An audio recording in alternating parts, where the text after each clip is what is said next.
Ako sa Cebu guys, gipasidan-an ako sa kong papa nga daghan kay relihiyon dire.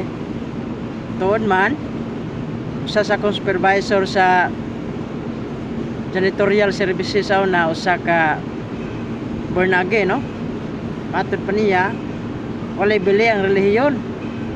Tinuod gyud akong papa guys, tuod kay daghan kay relihiyon sa Cebu. Matud pa sa akong papa duha ka pagtuonak, no?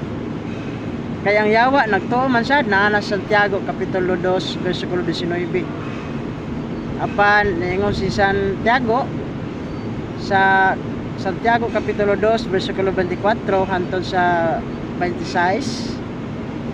Ningon si Santiago nga duha ka pagtuo ang pagtuo nga patay apan walay buhat ug ang pagtuo nga nagbuhi pinagi sa buhat. Mao nag-ingon dito guys. Muna kitang Katoliko nagbuhatas pagbuhi pinagi sa pagpadayon sa tradisyon sa mga apostoles ba kaniadto sa pagbuhat.